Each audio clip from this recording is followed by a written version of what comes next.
सङ्घीय राजधानी काठमाडौँबाट 140 किलोमिटर पूर्वतर्फ बागमती प्रदेशको एउटा हिमाली जिल्ला रामेछापमा पर्छ दोरम्बा गाउँपालिका। मध्य महाभारत पर्वत श्रृङ्खलाको उच्च हिमाली समेत पर्ने दोरम्बा गाउँपालिका समुद्री सतहदेखि 426 मिटरको उचाइदेखि 6958 मिटर हिमालचुलीसम्म फैलिएको छ। जिल्लामा विद्यमान 6 स्थानीय तहहरूमध्ये दोरम्बा गाउँपालिका जिल्लाको उत्तरी पश्चिम भागमा अवस्थित रहेको छ।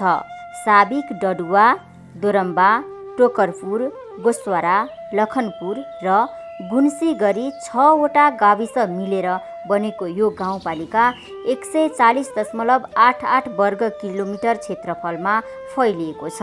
बागमती प्रदेश अन्तर्गत पहाडी विशेषता बोकेको यो गाउँपालिकाको भौगोलिक अवस्थिति, ऐतिहासिक चिनारी तथा नामाकरण, राजनीतिक अवस्थिति, प्राकृतिक तथा सांस्कृतिक उत्कृष्टता, विकासका सम्भावनाहरूलाई देहाय बमोजिमका शीर्षकहरूमा व्याख्या गरिएको छ।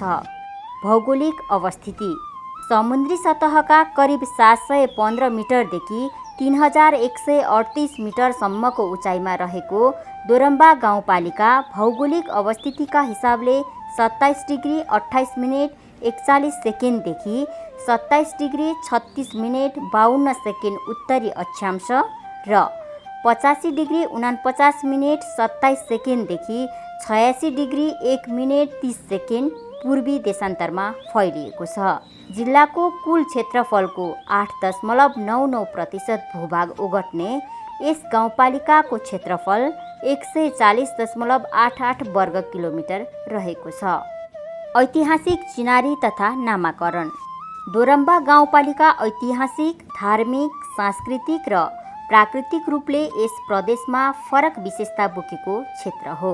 यो गाउँपालिका ऐतिहासिक तथा पर्यटकीय महत्त्वको विशेषता बोकेको प्रमुख क्षेत्रमध्येको एक हो। विशेष गरी धार्मिक तथा ऐतिहासिक महत्त्व रहेका अग्लेश्वर, सैलुङ, सानो सैलुङ, कण्ठेश्वर मन्दिर र ब्रह्मा विष्णु अझै विद्यमान छन्। यहाँ आदिवासी जनजातिहरूको बाक्लो बसोबास रहेको छ। धरातलीय अवस्था: बागमती प्रदेश अन्तर्गत रामेछाप जिल्लाको दोरम्बा गाउँपालिका पहाड तथा उच्च पहाडी धरातलीय स्वरूपमा रहेको छ। यस क्षेत्रमा धरातलीय स्वरूपका हिसाबले ठुलो सैलुङमा हिउँ पर्नेदेखि बेसीमा रजमन्टार, लखनपुर धान फल्ने, प्राकृतिक स्रोत खाद्यान्नको भरिपूर्ण हरियाली भूभाग, सामान्य भिरालो र चट्टानी क्षेत्रले ओगटेको छ। सामान्य अग्ला र भिराला पहाडी श्रृङ्खलाले बनेको यस गाउँपालिकामा भिरपाखा बसोबासको क्षेत्र सहितको विविधतायुक्त धरातलीय अवस्थिति रहेको छ। प्राकृतिक सम्पदा: गाउँपालिकालाई मूल प्रवाह क्षेत्र बनाएर अविरल रूपमा बगिरहने चौरी खोला, घट्टे खोला र धोबी खोला यहाँको मुख्य प्राकृतिक सम्पदाहरू हुन्। सिँचाइको मुख्य स्रोतको रूपमा रहेका यी खोलाबाट यस क्षेत्रको तल्लो बेसी क्षेत्रको जमिनमा सिँचाइ सेवा उपलब्ध रहेको छ। जैविक विविधताका हिसाबले पर्वतीय चिसो हावापानीमा पाइने वनस्पतिहरूमा पाखनबेत कटुकी, सतुवा, विषजडा र जीवहरूमा चौरी, भेडा, गोरु, भैँसी, बाख्रा, राँगा, डाँफे, कालिज, मृग, भालु, चितुवा, खरायो, भङ्गेरा, बाघ, काग, मयूर मुख्य रूपमा रहेका छन्। सांस्कृतिक उत्कृष्टता: मगर, तामाङ, शेर्पा लगायतका आदिवासी जनजातिहरूको बाहुल बसोबास क्षेत्रको रूपमा रहेको यस गाउँपालिका हिन्दू संस्कृतिको अनुपम सङ्गम स्थलका रूपमा रहेको छ। आदिवासी जनजाति, क्षेत्री, ब्राह्मण, दलित जातिको मिश्रित बसोबास रहेको यस गाउँपालिकामा मुख्य कामकाजी तथा बोलीचालीको भाषा नेपाली रहेको छ। धार्मिक रूपमा हिन्दू तथा बौद्ध धर्मावलम्बीहरूको उच्च बाहुल्यता रहेको यो क्षेत्रमा मनाइने चाडपर्वहरूमा दसैँ, तिहार, लोछार, भाद्र पूर्णिमा मेला, कुखुरे आहाल पूर्णिमा मेला, सानो सैलुङ, पौष पूर्णिमा मेला, कुडी घ्याङ, श्रावण पूर्णिमा मेला, ठुलो सैलुङ एकादशी, अग्लेश्वर मेला आदि रहेका छन्। धार्मिक तथा भाषिक रूपमा करिब एकरूपता रहेको यो क्षेत्रमा चाडपर्वका समयमा गरिने विभिन्न क्रियाकलापहरूले यहाँको सामाजिक र सांस्कृतिक उत्कृष्टता झल्काउने गर्दछन्। वेशभूषाका रूपमा आदिवासी जनजाति समुदायको आफ्नै खालको पहिरन रहेको छ। यस गाउँपालिकामा अग्लेश्वर, सैलुङ, सानो सैलुङ, कण्ठेश्वर मन्दिर, ब्रह्मा विष्णु जस्ता धार्मिक स्थल महत्त्वपूर्ण सांस्कृतिक सम्पदाहरू हुन्। यहाँ याक पालन गरेको पाइन्छ भने छुर्पीका लागि पनि प्रसिद्ध छ। त्यसबाट सुन्दर हिमालहरू पनि हेर्न पाइन्छ। यहाँबाट हेर्न सकिने हिमालहरू सगरमाथा, गौरीशङ्कर लगायतका हिमालहरू पर्दछन्। त्यसैगरी पाथिभराको समेत सुन्दर दृश्य देख्न सकिन्छ। साथै 100 भन्दा बढी गुराँसका प्रजातिहरू पाइन्छन् भने धेरै जडीबुटीहरू समेत पाइन्छ। गुराँसे मन्दिर, गाई र बाघढुङ्गा आदि प्रसिद्ध ढुङ्गा पनि रहेका छन्। होमस्टेका लागि प्रसिद्ध यो स्थान हो भने यहाँ सैलुङ जस्तो अत्यन्तै मनोरम स्थान छ। यहाँ स्की गर्न, हिउँ खेल्न, गुराँससँग साक्षात्कार गर्न रुचाउनेहरू जुनसुकै मौसममा पनि आएर यहाँको सुन्दरता निहाल्न सक्नेछन्। यहाँको मुख्य पेसा कृषि हो। यहाँको आलु निकै प्रख्यात छ। साथै यस क्षेत्रमा किवी, अलैँची जस्ता नगदे बालीको पनि खेती गरिन्छ।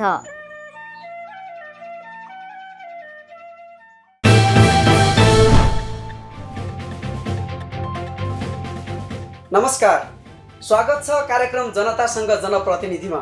म भूपेन्द्र भण्डारी। गाउँ गाउँमा सिंहदरबार, यो नारा हिजो आज निकै चर्चित छ। पहिले सानो सानो काम लिएर काठमाडौँको सिंहदरबारसम्म आइपुग्नु पर्दथ्यो। जनताले आफ्नो सरकार खोज्न ठुलो सङ्घर्ष गर्नु पर्थ्यो। तर मुलुक सङ्घीयतामा प्रवेश गरेपछि स्थानीय तह र प्रदेश सरकारहरूको संरचना बन्यो। अझ भनौँ आफ्नै गाउँठाउँमा नै सरकार भेटिने भयो। सरकार खोज्नकै लागि काठमाडौँको यात्रा गर्नुपर्ने अवस्था खासै रहेन। आफ्ना प्रतिनिधिसँग विकासका कुरामा छलफल गर्न पाउनु आफैमा गर्वानुभूति हुन्छ। के जनताको काम जनप्रतिनिधिबाट अपेक्षाकृत भएका छन् त? जनअपेक्षाको कसीमा जनप्रतिनिधिको कार्य मूल्याङ्कन कस्तो रहेको छ? गुण र दोषको आधारमा दुवै पक्षलाई एकैसाथ सौहार्द ढङ्गले छलफल गरी समस्या पहिचान र समाधानको बाटो पहिल्याउने वा छिनोफानो गर्ने कोसिस हामी गर्नेछौँ। जनता र जनप्रतिनिधि बीच रहेका दूरी वा खाडललाई पुर्ने प्रयास स्वरूप आजको कार्यक्रम सङ्घीय राजधानी काठमाडौँबाट नजिकको थुप्रै सम्भावना बोकेको रामेछापको दोरम्बा सैलुङ गाउँपालिका केन्द्रित रहनेछ। अब लागौँ त्यहाँका स्थानीयहरूको नजरमा स्थानीय सरकार।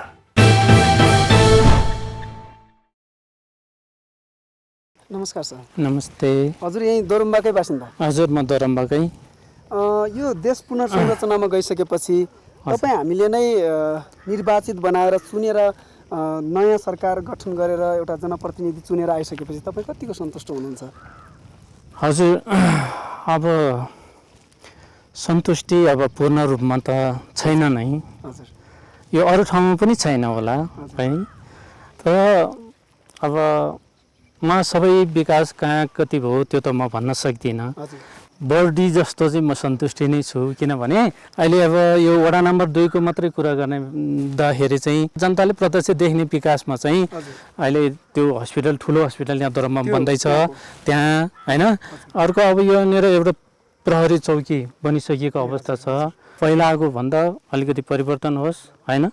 अब चाहिँ शिक्षाको गुणस्तरमा अलि राम्रो होस् हाम्रो कार्यकालमा भनेर लागि पर्नु भएको छ होइन। अब कति त राम्रो पनि भएको छन् होइन। किनभने पहिला त प्रतिनिधि पनि थिएन, अहिले प्रतिनिधिहरूको अनुगमन होइन त्योदेखि लिएर सहयोग सबै कुरा पाएको हुनाले सबै ठाउँमा शैक्षिकमा केही न केही परिवर्तन आएको नै छ। मेरो नाम चाहिँ टिप्टेन योन्जन। टिप्टेन योन्जन भन्नुभयो? हजुर। हजुर, जनप्रतिनिधिहरू स्थानीय सरकारहरूले के कस्ता युवाहरूको भूमिकामा युवाहरूलाई के कस्ता कार्यक्रम ल्याएका छन्? खासै भन्यो भने यहाँभित्र भएको अब बच्चाहरूको हुन्छ नि, अब आउँदै गरेको युवाहरूको कला प्रतिभालाई चाहिँ खासै हुन्छ नि त्यस्तो प्रोत्साहन हुने केही आएको छ जस्तो लाग्दैन कि मलाई अहिलेसम्म। वाक्का भाँच्छु सुन्दा सुन्दा राजनीति राजनीति वाक्का भाँच्छु सुन्दा सुन्दा राजनीति राजनीति घुसखोरी छ नेता सबै भ्रष्टाचारी कर्मचारी सोच सकी सामन्ती कालकोटेहरूको मन मानी खुल्लेआम आँखा अगाडि नेपाल आमाका बलात्कारी उनी हुन् त्यसका मान्ने सवारी उसको चिल्लो गाडी। हजुरको परिचय पाउँ न। म रञ्जित मोक्तान, दोरम्बा गाउँपालिका 2 नम्बर वडाको वडा सदस्य। तपाईँ वडा सदस्य, एउटा जनप्रतिनिधि, तपाईँहरू प्रतिनिधि भएर आइसकेपछि तपाईँको क्षेत्रमा कति परिवर्तन भएको पाउनुभयो? पहिलो स्थानीय तहको निर्वाचनबाट आएका थियौँ, हामी सिक्ने क्रममा पनि थियौँ र यो व्यवस्थाको पहिलो निर्वाचित प्रतिनिधिको हिसाबले हामीले हाम्रो अधिकारको विषयमा, हाम्रो चाहिँ कार्य सञ्चालनको विषयमा, काम कारबाहीको तवरको विषयमा पनि हामी त्यति धेरै चाहिँ प्रशिक्षित थिएनौँ। यद्यपि हामीले त्यो बिचमा पनि त्यसलाई एउटा चाहिँ पाटोमा थन्काउँदै हामी चाहिँ स्थानीय सरकारको प्रतिनिधिको हिसाबले हामीले जनताप्रति गर्नुपर्ने कामहरू उल्लेख्य रूपमा भएको म महसुस गर्दछु।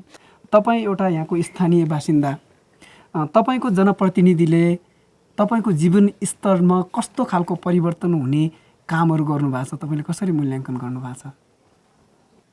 कस्तो लाग्छ कि हामी जनता हौँ, उहाँहरूलाई भोट दियौँ, उहाँहरूलाई जितायौँ, उहाँहरूले तपाईँहरूले पनि यहाँ प्रश्न देखिसक्नु भएको छ जुन अहिले बजारको अवस्था कार्यकर्ता पाल्ने जस्तो खालको मात्रै सिस्टम ल्याइयो कि उपभोक्ता कमिटी मार्फतबाट त्यो विकासलाई अगाडि बढाउने हो काम धेरथोर भएको छ। यो हुनेले भन्नुपर्छ, गर्नेले गर्नु। तर तपाईँको हेर्नुहोस् न, यी ग्राभेल ल्याएको छ, हामीले काम गर्दैछौँ भन्नुहुन्छ, बजारको अवस्था हेर्नुहोस् त।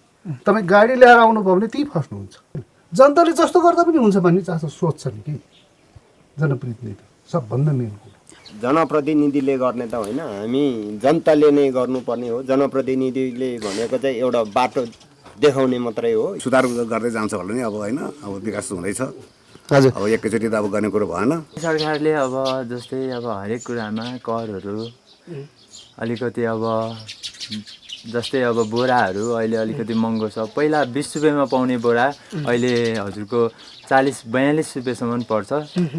त्यस्तो बोराहरूमा भन्न त अब दोरम्बा सैलुङ गाउँपालिकाले बोरा निकाल्यो भनेर अब न्युजहरू पनि आएको थियो। अहिले अस्ति हामी पालिका गएर बुझ्दाखेरि चाहिँ पाएन।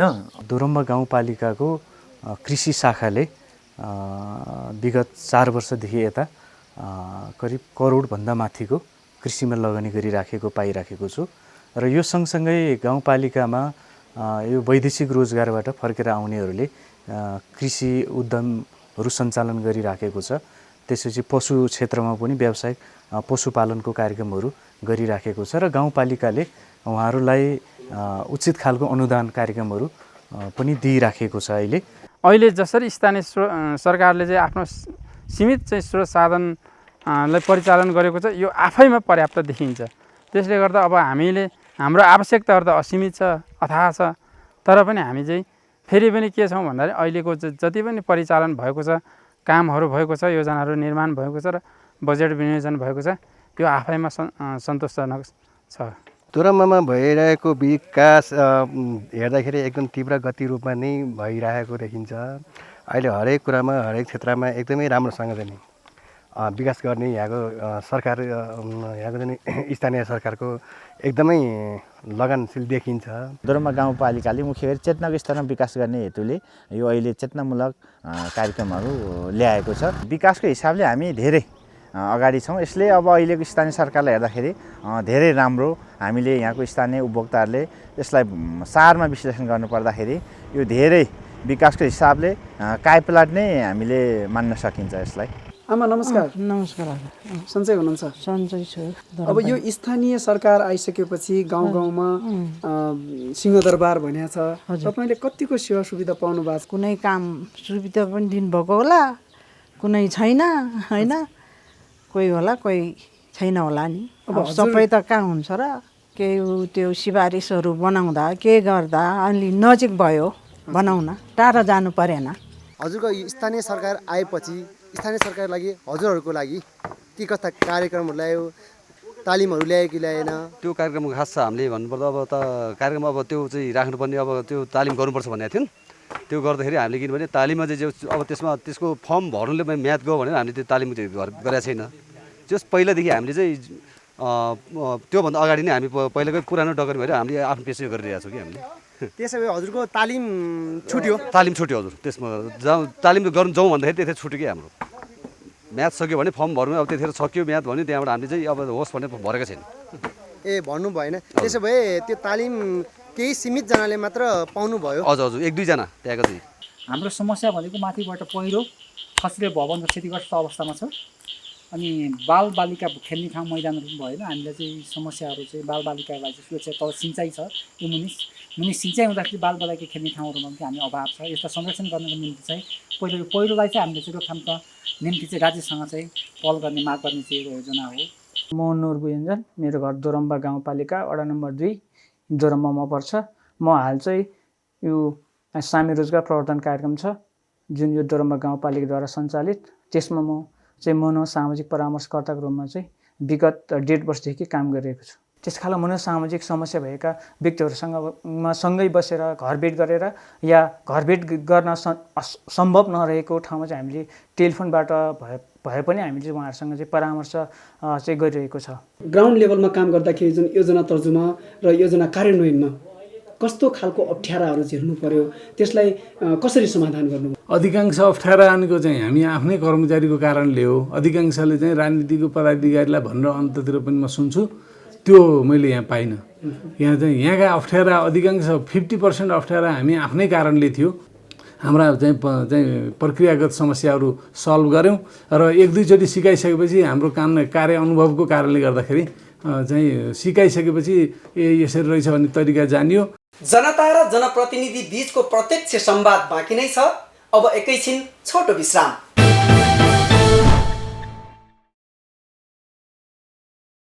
जो नजिक छ उसैसँग हुन्छ बढी आशा, जोसँग आशा छ उसैसँग हुन्छ आत्मीयता, जसलाई आत्मीय ठानिन्छ उसैको गरिन्छ विश्वास।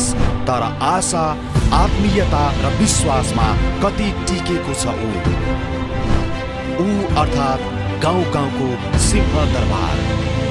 आउनुहोस् अब स्थानीय सरकारको जनपरीक्षण गरौँ। कार्यक्रम जनतासँग जनप्रतिनिधि हरेक महिनाको 1 गते र 15 गते अपराह्न 4 बजे एभी न्यूज टेलिभिजनमा।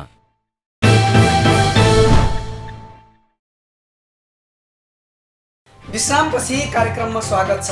अब लागौँ दोरम्बा सैलुङ गाउँपालिकाका जनता र जनप्रतिनिधि बीच भएको अन्तर्क्रिया कार्यक्रमतर्फ। हामीले यो कार्यक्रम गत असार 21 गते दोरम्बा सैलुङ गाउँपालिका केन्द्रमा छायाङ्कन गरेका थियौँ।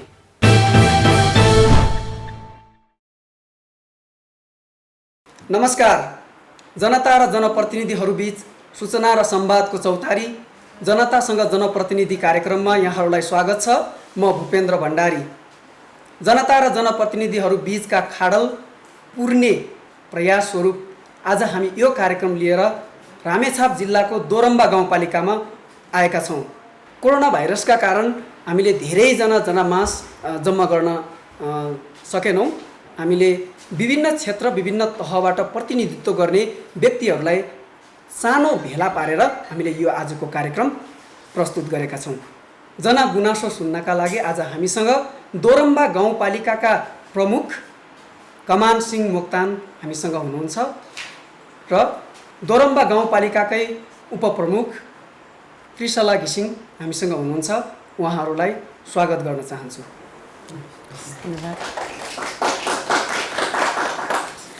सर्वप्रथम पालिका प्रमुखज्यू, तपाईँ निर्वाचित भएर आएको 4 वर्षको यो अवधिमा जनताका अपेक्षालाई कति सम्बोधन गरियो, जनताको दुःख मर्ममा कतिको योगदान गरियो जस्तो लाग्छ?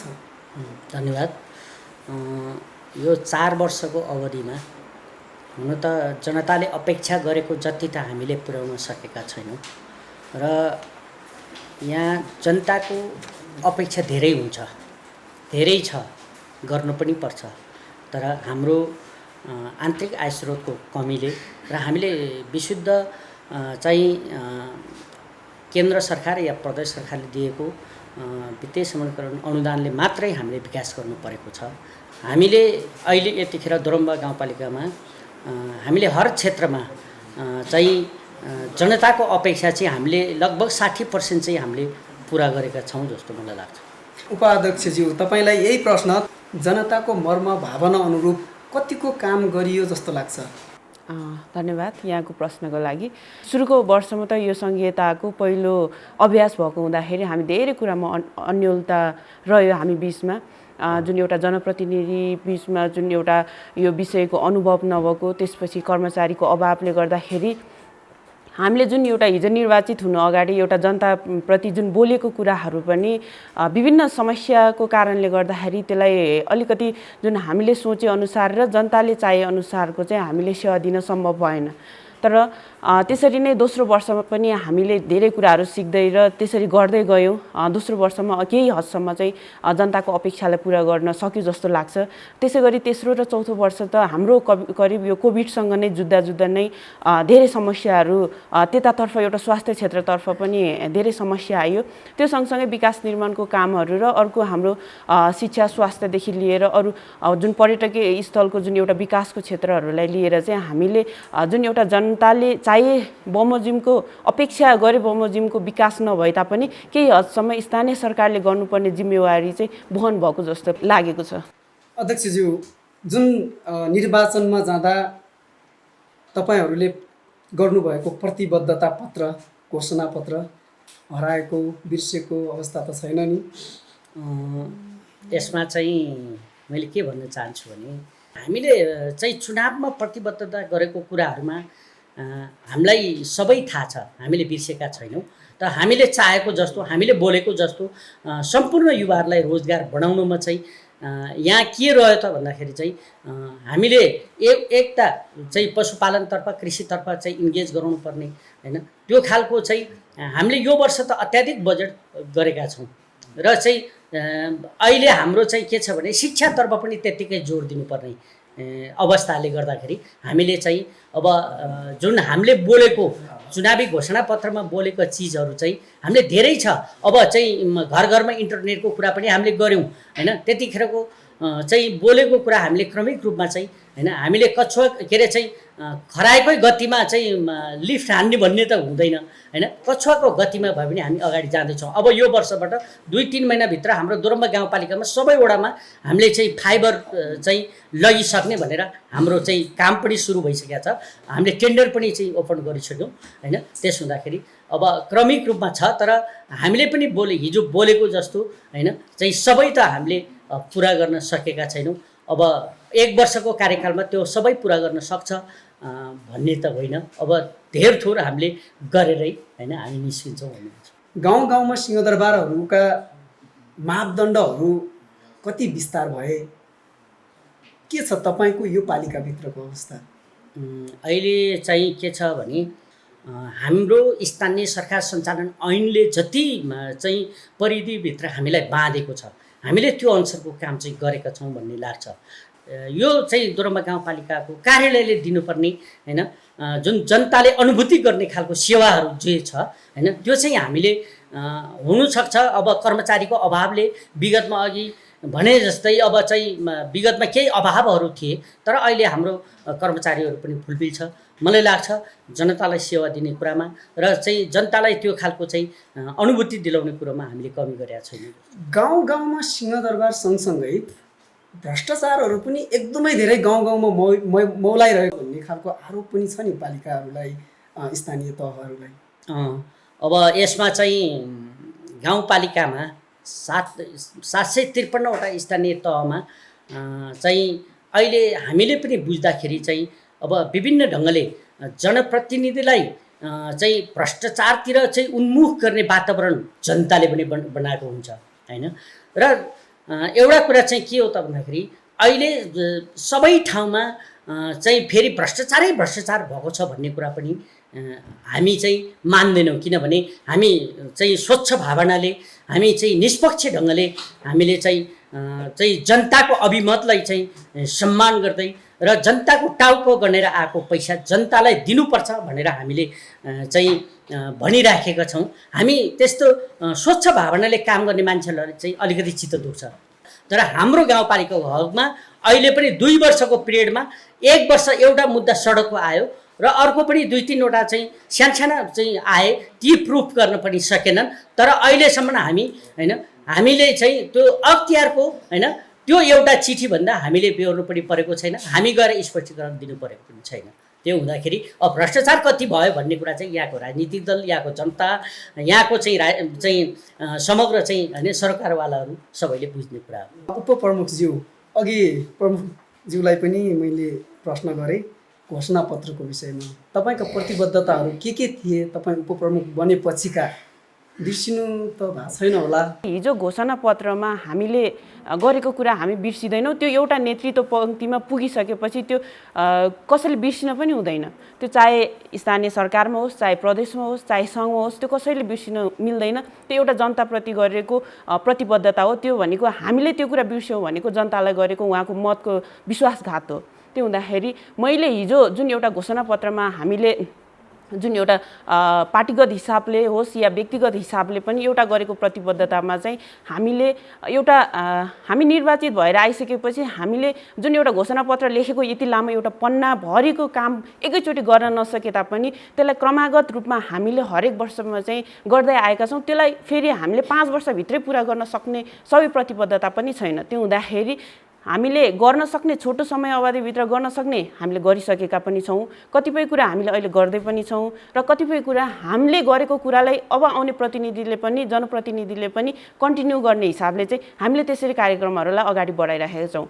यसमा जनप्रतिनिधिले घोषणापत्र बिर्सिने भन्ने कुरा त त्यो त कदापि मिल्दैन। त्यो मबाट पनि भएको छैन, त्यो हुँदैन पनि। तपाईँको मुख्य बाचा चाहिँ के थियो? तपाईँ निर्वाचनमा जाँदा म निर्वाचित भएर उपप्रमुख बनिसकेपछि म यो कुरा चाहिँ प्रतिबद्ध भएर गर्नेछु भन्ने के थियो? त्यस्तो एउटा उदाहरण। सुरुमा त मैले महिलाको लागि केही काम गर्नुपर्छ, महिला दिदीबहिनीहरूलाई पनि जुनसुकै क्षेत्रमा पनि उहाँहरूले आवाज उठाउन सक्ने खालको कुराकानी चाहिँ मैले गर्नुपर्छ भन्ने खालको मेरो त्यो खालको एउटा प्रतिबद्धता थियो। मेरो चाहना पनि के थियो भने विकासको कुरा त धेरै आउँछन्। यो विकासको चौतर्फी रूपमा एउटा सडक पूर्वाधारको कुरा पनि हो। हिजो हामी जुन एउटा निर्वाचनको क्रममै हिँड्दाखेरि पनि एउटा सडक बाटो पुगेको थिएन। हामी घन्टौँ 2 दिन 3 दिन हिँडेर हामीले निर्वाचनको लागि चाहिँ हामीले त्यसरी एउटा तयारी गरेका थियौँ। त्यो सँगसँगै खानेपानीको समस्या थियो, विद्युतको समस्या थियो। त्यो खालको सबै समस्याहरू चाहिँ हामीले गर्छु, यो कुरा चाहिँ हामीले समस्या चाहिँ समाधान गर्छु, हामीलाई भोट मत दिनुहोस् है भनेको बाचा चाहिँ हामीले पुरा गरेको छ। हामीले स्वास्थ्य क्षेत्रमा एउटा महिलादेखि लिएर वृद्ध ज्येष्ठ नागरिकहरू सम्पूर्णलाई चाहिँ हामी यहीँ सेवा प्रदान गर्छौँ भन्ने खालको जुन एउटा हाम्रो जो प्रतिबद्धता छ त्यो चाहिँ मैले पुरा गरेको हो। मैले मात्र नभएर हाम्रो सम्पूर्ण टिमले जुन एउटा निर्वाचित टिमको सबैको सहयोग र यो जुन यहाँको नागरिकदेखि लिएर राजनीतिक दलहरूको सहयोगले चाहिँ हामीले यो चाहिँ हाम्रो कार्यकाल चाहिँ सफल भएको जस्तो लाग्छ।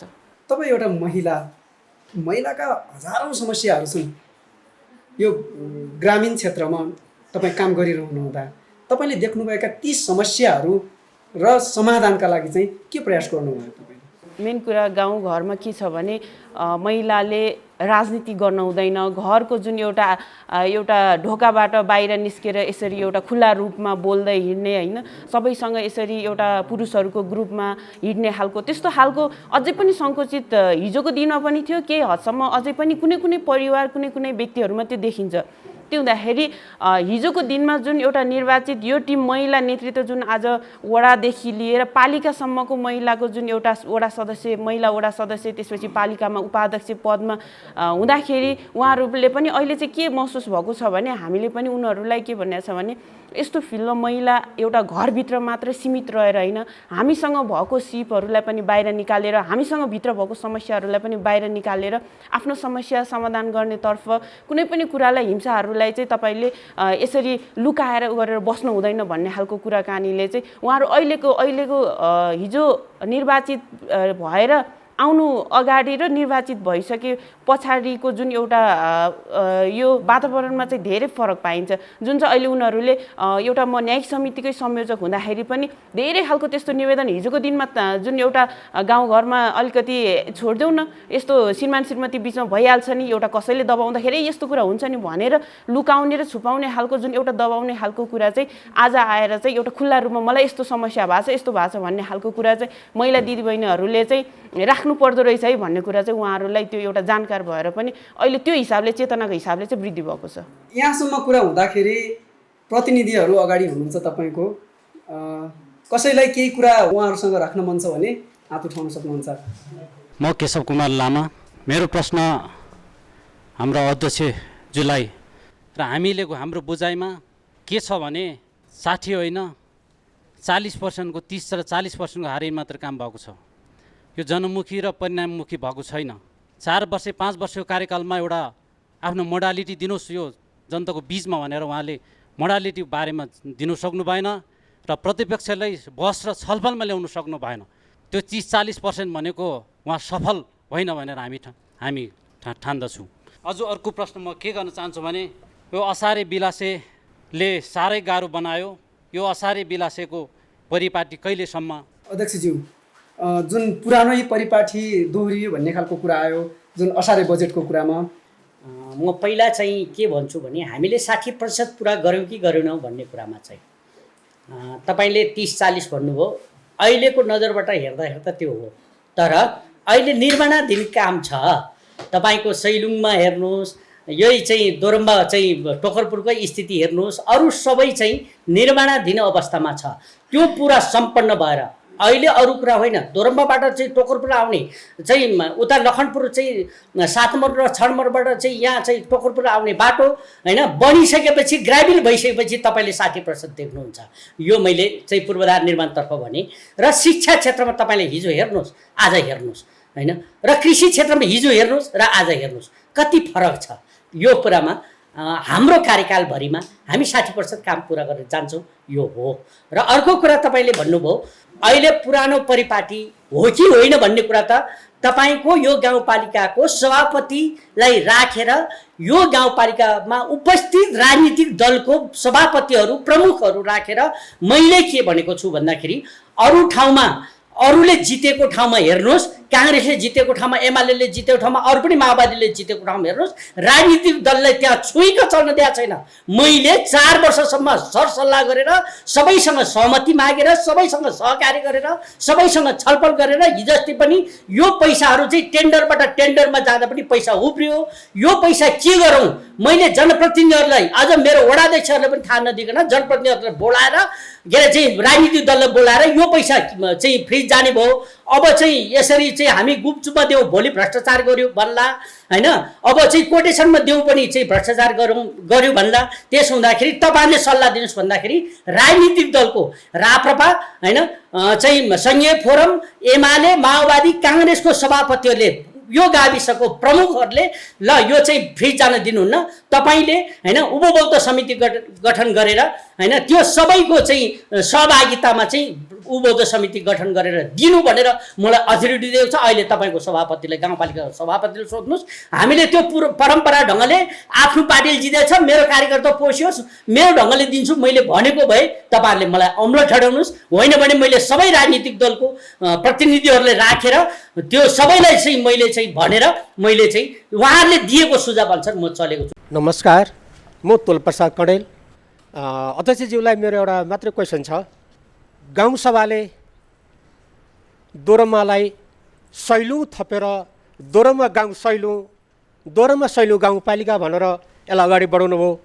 यो क्षेत्रका धेरै साथीहरू खुसी भए, सैलुङलाई टोपी ठानेर बसेका यो क्षेत्रका मान्छेहरू खुसी भए। केही मान्छेहरूलाई मन परेर मुद्दा हाले भन्छन्, यसबारे के हुँदैछ त ज्यू? यसलाई प्रश्न पारिदिनुहोस् त। अध्यक्षज्यू के भन्नुहुन्छ यो जुन नाम परिवर्तन अहिले एकदमै पछिल्लो समय जुन विवादित पनि भनेको छ यो विषय? यसमा चाहिँ मैले सुरुदेखि अलिकति राख्न चाहेँ। यो सङ्घीय संरचना बन्दै गर्दाखेरि स्थानीय तह चाहिँ कुन गाविस मिलाएर बनाउने भन्ने विषयमा राजनीतिक तौरबाट छलफल पनि भएकै हो। यो दोरम्बा गाउँपालिकालाई सैलुङसँग जोडेर त्यतिखेर पनि राजनीतिक बहस र चाहिँ राजनीतिक चाहिँ नेतृत्व बिच छलफल चलेकै हो। र चाहिँ त्यतिखेर के चल्यो त भन्दाखेरि त्यहाँ चाहिँ दोरम्बा / दोरम्बा राख्यो। त्यो स्ल्याक्स राखेर पठाएको हुनाले माथि चाहिँ सैन्य मन्त्रालयबाट चाहिँ के भनेर आयो भने या त दोरम्बा या त सैलुङ भनेर आयो। त्यो भइसकेपछि पछाडि दोरम्बा भनेर किटेर आयो। दोरम्बा भएर किटेर आएर पनि हामीले के भनेका छौँ भने यहाँका राजनीतिक दल होइन, यहाँका जनताहरू त्यो सबै जनताको चाहिँ समुदायको चाहिँ हामीले चाहिँ छलफल अन्तर्क्रिया गर्दाखेरि चाहिँ उहाँहरूको मनसाय चाहिँ हाम्रो सैलुङ अहिले तपाईँहरूले यो विषयमा अलिकति जान्नु पनि पर्छ र सैलुङ चाहिँ त्यहाँ दोलखाको गुगलमा दोलखाको देखाए तापनि भूगोल चाहिँ रामेछापको पर्छ। त्यो चाहिँ अहिले दोरम्बा गाउँपालिकाले रेखदेख गर्ने हुनाले दोरम्बा गाउँपालिकाले चाहिँ त्यसको चाहिँ हिजोको चाहिँ टोपोग्राफी नक्सादेखि लिएर 32 सालको नापी नक्सादेखि लिएर रामेछाप जिल्लाको नक्सादेखि लिएर त्यो सैलुङ चाहिँ होइन त्यहाँको 60% भूभाग चाहिँ हाम्रो चाहिँ रामेछाप र दोरम्बामा पर्छ। त्यस हुँदाखेरि यसलाई चाहिँ यसको धेरै कहानी छ र त्यसलाई चाहिँ अब चाहिँ एउटा ऐतिहासिक ठाउँ एउटा महत्त्वपूर्ण ठाउँ यो सैलुङलाई पनि जोड्नुपर्छ भनेर हामीले सैलुङ गाउँपालिका त्यही दोरम्बा सैलुङ गाउँपालिका राख्नुपर्छ। दोरम्बालाई हटाएर होइन दोरम्बा सैलुङ गाउँपालिका राख्नुपर्छ भनेर हामी निर्वाचित भइसकेपछि दोस्रो बैठकमा त्यसको छलफल चल्यो र त्यसको छलफलबाट चाहिँ हामीले चाहिँ त्यहाँ मन्त्रालयमा कागजातहरू पुर्या छ तैपनि वास्तवकान्त गरेन। लास्टमा मन्त्रालयबाट हामीलाई फेरि के भन्यो भने हाम्रो 6औँ या चाहिँ 5औँ बैठकमा चाहिँ लु तपाईँले फेरि पनि त्यो कागज ल्याउनु पऱ्यो भनेपछि हामीले कागज लगेर दियौँ।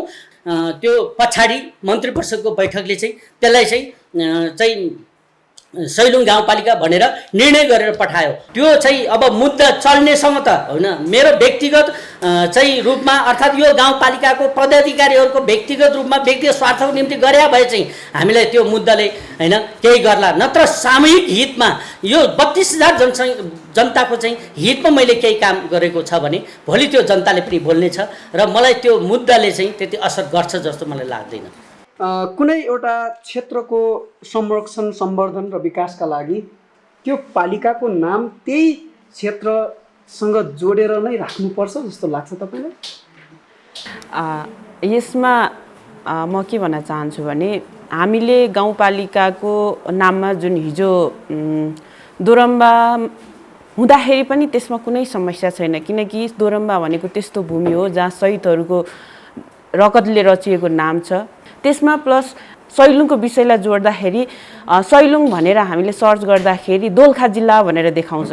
त्यसमा हामीले लोकसेवामा पनि के सोधिन्छ भने सैलुङ कुन जिल्लामा पर्छ भन्दाखेरि दोलखा भनेर प्रश्नपत्र त्यसरी उत्तर आउँछ।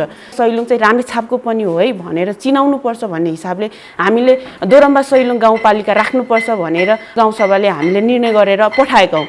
यति राम्रा कामहरू गरेको अगाडि पनि भन्नुभयो तपाईँले, तपाईँहरू यहाँको जनतासँग काम गरिरहँदा पनि यो स्थानीय तह चाहिँ विवादबाट वञ्चित चाहिँ किन हुन नसक्या होला?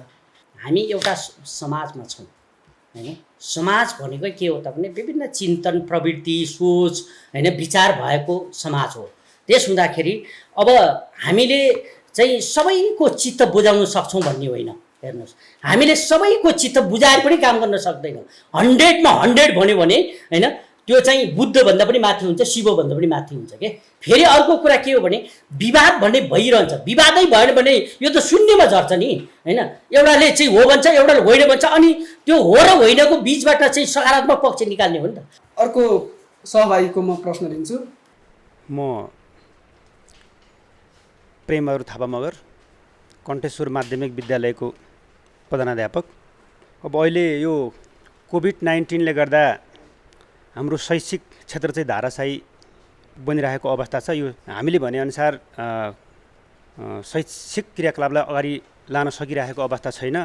अब अहिले सबैको चासोको विषय भनेको गाउँपालिकाबाट 30 लाख रुपियाँ इन्टरनेटलाई छुट्याएको छ भन्ने हामीलाई सूचना प्राप्त भएको थियो र अहिले हामीले त्यो अहिलेसम्म भएको छैन र यो कहिलेसम्म हुने हो। प्रविधिसँग जोडेर शिक्षा दिन सकिरहेको अवस्था छैन र त्यो खालको चाहिँ ट्रेनिङ पालिकाले उपलब्ध गराइदिएदेखि यसमा पालिकाको के योजना छ प्रष्ट पारिदिन हुन म अनुरोध गर्छु। शिक्षा क्षेत्रका अझै पनि केही अभावहरू रहेछ, त्यसलाई कसरी सम्बोधन गर्ने?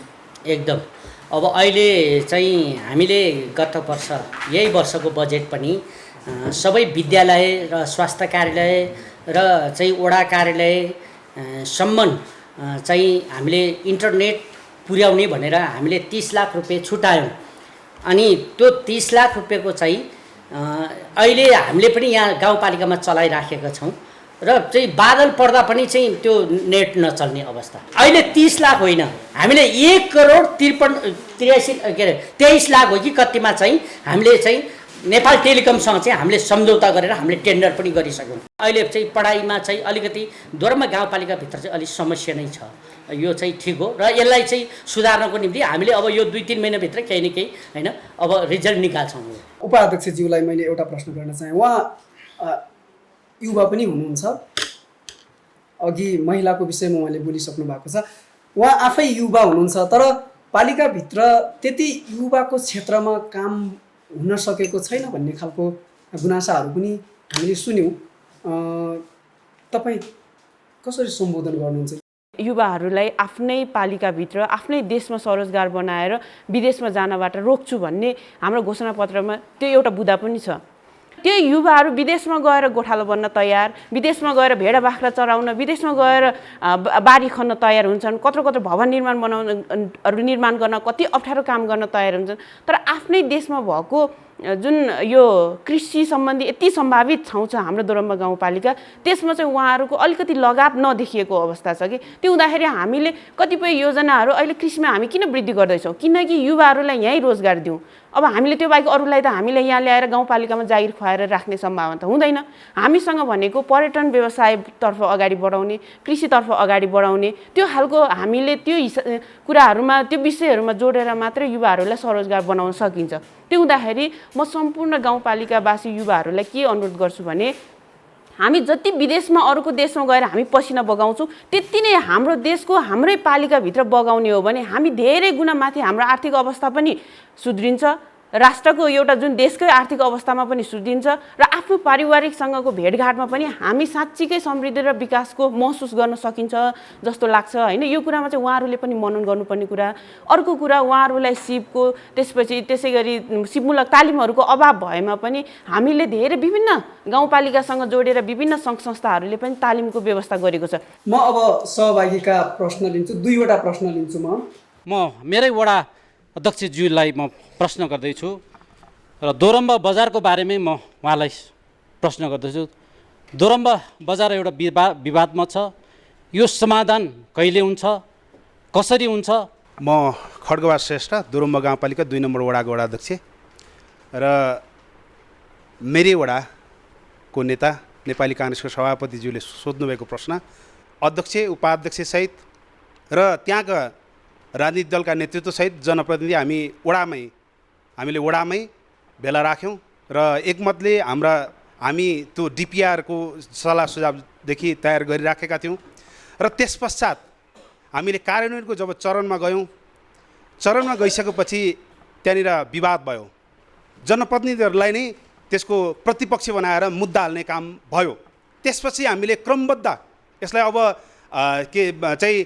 जनप्रतिनिधि मार्फत यसलाई बजारको समाधान कसरी गर्न सकिन्छ, दीर्घकालीन यसको व्यवस्थापन कसरी गर्न सकिन्छ, जो प्रयासहरू भए अहिले बजारको लगभग यसको समाधान भएर गएको छ। अध्यक्षज्यू, जुन अघि कुरा गर्नुभयो समन्वयको कुरा थियो, मैले बिर्सेको कुरा, मैले यहाँ लिपिबद्ध गरेको नीति तथा कार्यक्रममा उल्लेख गरेको कुरा मैले जनतालाई भन्नु पाएको पनि थिएन। झन् उहाँको कारणले चाहिँ एकदम भन्नै पर्ने रहेछ, राख्नुपर्ने रहेछ भन्ने कुरा यहाँले चाहिँ उठाइदिनु भयो। यहाँलाई धेरै धेरै धन्यवाद। समन्वयको कुरामा चाहिँ मैले गत वर्ष वडाध्यक्ष पार्टीको विभिन्न यहाँ राजनीतिक दलको उपस्थित पार्टीको वडाध्यक्षसम्म बोलाएर छलफल गरेँ। यो वर्ष कोभिडको कारणले चाहिँ मैले वडाध्यक्षहरूलाई बोलाएन, त्यसले पनि उहाँलाई समन्वय भएन भन्ने लाग्छ कि के हो होइन, त्यो उहाँले राख्ने कुरा हो। र चाहिँ मैले तर यो गाउँपालिकामा उपस्थित राजनीतिक दलको प्रमुखहरूलाई सभापति अध्यक्ष चाहिँ वडाको चाहिँ के भन्छ महासचिवसम्म होइन लाई के अरे गाउँपालिकाको चाहिँ त्यो उहाँहरूको चाहिँ पार्टी अनुसारको पद अनुसारको चाहिँ अध्यक्ष चाहिँ सभापति हुँदो रहेछ। मैले प्रमुख व्यक्तित्वहरूलाई बोलाएर के गरौँ भनेर बजेट विनियोजनमा पनि मैले छलफल गरेको छु। नपत्ता तपाईँहरूले चाहिँ उहाँहरूलाई पनि हो कि होइन भनेर सोध्नुहोस्। धन्यवाद। अर्को प्रश्न लिन्छु म सहभागीकै बल्ल छेउबाट। म हिराबहादुर श्रेष्ठ, मैले प्रश्न राख्न खोजेको उपाध्यक्षज्यूलाई हो। तपाईँ चाहिँ न्यायिक समितिको संयोजक पनि हुनुहुन्छ, तपाईँको तल वडामा हेर्दाखेरि मेलमिलाप केन्द्र पनि छ, पालिका स्तरमा न्यायिक समितिको संयोजक तपाईँ आफै हुनुहुन्छ। यो पालिकामा न्यायिक समिति समक्ष कस्तो कस्तो प्रकारको मुद्दा आइरहेको छ अहिले? जुन हामीले स्थानीय सरकार सञ्चालन ऐन 2074 अनुसारै नै गाउँपालिका जुन एउटा न्यायिक समिति दोरम्बा गाउँपालिका न्यायिक समिति गठन भएको छ। त्यो न्यायिक समितिले चाहिँ अब हाम्रो क्षेत्राधिकारभित्र रहेको कुरालाई त हामीले अहिलेसम्म छलफल गरेर अब निर्णय गर्न मिल्न सक्ने अधिकार भएको विषयलाई त हामीले निर्णय गरेर नै पठाएका छौँ। कतिपय विषय जुन एउटा यो फौजदारी मुद्दाहरूको विषयमा यस्तो खालको जुन एउटा मुद्दाहरू चाहिँ हामीले हेर्न नमिल्ने त्यो हाम्रो क्षेत्राधिकारभित्र पर्दैन। अब यहाँ पनि मिल्न नसक्ने सम्भावना जुन हाम्रो क्षेत्राधिकारभित्र भन्दा बाहिर नै रह्यो भने चाहिँ हामीले उहाँहरूलाई प्रक्रियामा अगाडि बढाएर पठाएका छौँ। न्यायिक समिति सक्षम छ त त्यस्ता प्रकृतिका मुद्दाहरू सम्बोधन गर्नका लागि?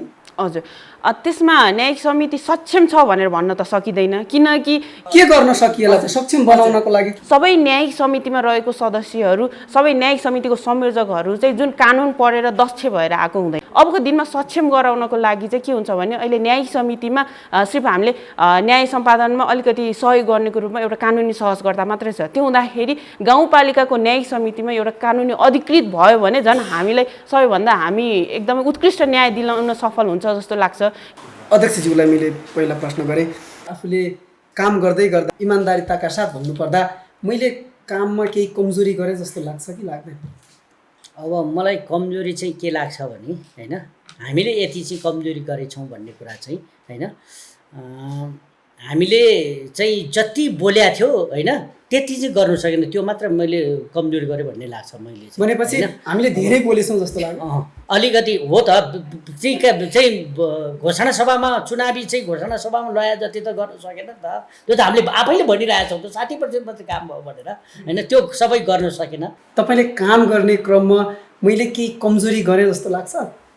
अनि काम गर्ने क्रममा त्यस्तो कमजोरी नगरेको भन्ने कुरा त हुँदैन। कतिपय ठाउँमा अब एउटा जानेर त मैले कुनै गल्ती गरेको छ जस्तो मलाई लाग्दैन हैन, तर कतिपय कुरा नजानेर कतिपय कुरा थाहा नभएर चाहिँ त्यो कुरा मेरो नपुगेको, मेरो क्षमता नपुगेको पनि हुनसक्छ हैन, त्यसरी चाहिँ भएको छ। तर मैले जानी जानी म यो जनतालाई दुःख दिन्छु एकदम इमान्दारिताका साथ भन्दाखेरि मैले त्यो गरेकै छैन, मबाट भएको छैन।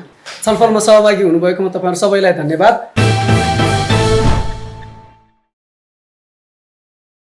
नगर गाउँका नागरिकको मर्म, भावना, स्थानीय आवश्यकता र समस्याको वस्तुनिष्ठ समीक्षा, जनप्रतिनिधिका योजना र नागरिकका चाहनाको तादम्यता, नागरिक र जनप्रतिनिधिको सहकार्य कस्तो रह्यो भन्ने विषयमा छलफल गर्यौँ। हाम्रो कार्यक्रम यहाँहरूलाई कस्तो लाग्यो? कार्यक्रमका बारेमा प्रतिक्रिया, सल्लाह तथा सुझाव हाम्रा मार्गदर्शन हुन्। हामीलाई स्क्रिनमा देखाइएको हाम्रो इमेल आइडी तथा फोन नम्बरमा आफ्नो प्रतिक्रिया राख्न सक्नुहुनेछ। हाम्रो यो कार्यक्रम हाम्रो युट्युब च्यानल सवाल मिडियामा पनि हेर्न सक्नुहुनेछ। साथै हामीलाई हाम्रो वेबसाइट www.sawalmedia.com तथा सामाजिक सञ्जाल फेसबुक तथा ट्विटरमा पनि फलो गर्नुहोला। धन्यवाद।